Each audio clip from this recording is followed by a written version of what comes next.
misplaced monk. Today's topic, the origin of Captain Marvel. Carol Susan Jane Danvers was born in Boston, Massachusetts to Joseph Joe Danvers and Marie Danvers. She had two brothers, Stephen J. Danvers and Joseph Joe Danvers Jr. Carol's father was an aggressive, chauvinistic prick that ruled with an iron fist. On top of that, he had very little patience, especially with Carol. Early in her childhood, Carol would develop a lifelong passion for space. She wanted to explore every star. Although Mr. Danvers made a decent living in construction, there was only enough money to send one child to college. Of the three children, Carol not only had the better grades, but she had a clear idea of what she wanted to do with her life. But, staying true to his old world philosophies, Mr. Danvers believed Carol should focus on finding a good husband and chose to send Steve. Now, Carol and Steve were close, and Steve felt that it was a prick move by his dad to not send Carol to college. So he rejected his dad's offer and enlisted in the military. Sadly, Steve would later be killed in the line of duty. Mr. Danvers, understandably, took his son's passing hard and began to drink heavily. While intoxicated, he would oftentimes verbally abuse Carol. Like, he would say some off-the-wall stuff. But my girl had a mind of steel and endured all that nonsense. She would go on to graduate from high school first in her class, and after her 18th birthday, she enlisted in the United States Air Force. Carol did this not only to get a good college education, but to pursue her love of flying. Carol rose quickly to the top of her class and was recognized as being one of the best flyers in the force. Her skills would eventually get her the opportunity to not only meet Tony Stark for the first time, but to fly one of his newest experimental stealth jets. During this mission, her plane was spotted and shot down behind enemy lines. This is going to get a little graphic. She would be captured, beaten, and tortured for information. Never one to give up, Carol would eventually free herself from her captors and was later rescued. Impressed by her bravery and iron will, the United States Air Force placed Carol in its Special Ops Division. After many more adventures and close calls, Carol heard of a job opening as Chief Security Officer at NASA's Kennedy Space Center. Her inner child was filled with excitement at the thought of working at the Cape Canaveral. So without a second thought, she called a few NASA contacts she made during her Air Force career, lobbying for the job.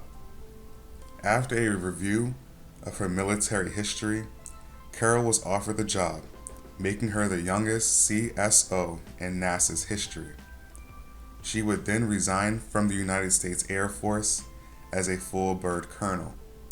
It was during this time that Carol would cross paths with the Kree Empire. It's important to note that this is the first time Carol appeared in the Marvel comic universe. So to fully understand how Carol became Earth's mightiest hero, we must discuss her mentor and prototype, Captain Marvel. Long before Carol was employed by NASA, the Kree Empire tried twice to conquer Earth. They first sent the Intergalactic Sentry 459 and then Ronan, the Public Accuser. Both attempts were stopped by the Fantastic Four.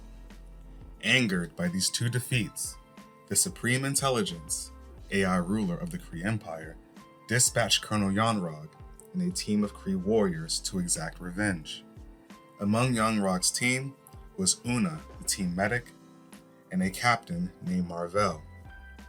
Upon their arrival, the colonel revealed that Marvel would be the only Kree to carry out the mission, to the rest of the team's surprise. Marvel, of course, wasn't, for he knew that Yonrog was in love with his girlfriend Una. This command showed Marvel that Yonrog was willing to jeopardize the mission in order to remove him from the equation permanently. Early into the mission, Marvel had to return to the command ship for some supplies. While approaching the ship, Yon-Rogg manned the ship's laser cannon. His plan was to fire on Mar-Vell and claim it an accidental slip of the fingers. Even though Una saw what Yon-Rogg was up to, she was powerless to stop it. The moment Yon-Rogg opened fire, a small aircraft flew in the path of the laser beam. The plane was torn apart, and the pilot was killed instantly. While searching the wreckage, Mar-Vell found a wallet and some identification papers on the deceased. The unfortunate victim was Dr. Walter Lawson, an expert in missile guidance systems and robotics. Assignment papers indicated that he was to report to NASA's Kennedy Space Center. Seeing this as a way to aid him in his mission, Mar-Vell altered the paperwork and gained access to the base as Dr. Walter Lawson. For about a week, Mar-Vell played the role of Lawson until he was approached by the base commander. He was then led to a restricted area of the base which housed an inert intergalactic Century 459. The base commander then introduced him to Carol Danvers, CSO of the base, who was against Lawson seeing the robot and believed the doctor was hiding something. Having constant surveillance on Mar-Vell, Yon-Rogg learned of Century 459's location. He would then activate it in hopes that it would kill Mar-Vell. Mar-Vell, wanting to preserve the base for his mission, fought and defeated the Century while saving Carol. Mar-Vell's bravery left an impression on Carol, causing her to want to know more about him. Over the next few months, Mar-Vell would save the Space Center and Carol from many foes such as the Super Skrull, Cyber-X, and the Manslayer.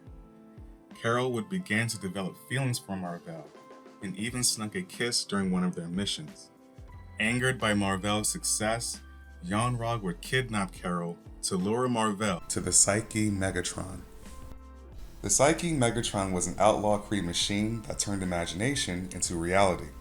As planned, Mar-Vell arrived and had to battle the Mandroid, courtesy of Yon-Rogg's brain. As Carol watched the battle, she wished desperately that she had the power to save Mar-Vell and herself. The Psyche Megatron, sensing Carol's brainwaves, would then alter her genetically with Kree DNA, making her superhuman. The Psyche Megatron would blow up as a result of the battle. Mar-Vell and Carol would narrowly escape. The change within Carol was gradual, and she was unaware for months. During this time, Century 459 would reactivate and cause heavy damage to the Space Center. This event, on top of her continued inability to control superhuman incursions, led to her demotion to a mere security guard. If that wasn't bad enough, she then learned that her Air Force Special Operations mentor and partner, Colonel Michael Jonathan Rossi, died in a plane crash. Due to the fact that they were romantically involved at one point, she took the news hard. This loss, plus her plummeting career, caused her to resign from NASA. A year after leaving NASA, Carol became a freelance writer, and unsurprisingly, she excelled. One of her highlights is an article she wrote for the Rolling Stone about Diana Ross. This article caught the eye of J. Jonah Jameson, editor-in-chief of the Daily Bugle. He wanted to launch a new publication entitled Women Magazine. He offered Carol the top position as editor. Shortly after taking the job, Carol met Peter Parker and Mary Jane Watson for the first time in the Marvel comic universe. During this time, she developed a dual personality, a side effect of her ongoing transformation. Carol would begin to have blackouts, and during these blackouts, she would become a Kree warrior, instantly donning a Kree warrior's uniform created by the Psyche Megatron for the purpose of easing her body's physical changes. In times of great stress, Carol would transform into her Kree alter ego and soon took on the name Miss Marvel in honor of Mar-Vell. As Miss Marvel, she fought many foes such as Scorpion, Tiger Shark, and the mad scientist group AIM. During a battle with Doomsday Man and the Destructor, she found that the battle brought her back to the destroyed Psyche Megatron. Near the end of the battle, the Destructor stumbled across the Psyche Megatron's power source and opened it. This action caused an explosion of Kree radiation to penetrate Carol's body, completing her genetic change. Later, while partnering with Captain Marvel, she was captured by Ronan the Public Accuser. As his prisoner, Carol was put under the lights of the Millennia Bloom, a device used to break a person's mind and turn them into a puppet. Because Carol had two personalities, this process backfired. What the device actually did was merge both her Kree and human psyche together. Carol and Miss Marvel became one personality. Miss Marvel would become one of New York's premier heroes. She would don an all-new uniform and join the Avengers for a good number of years. Carol would go on to have many adventures, most of which I will discuss in depth on this channel.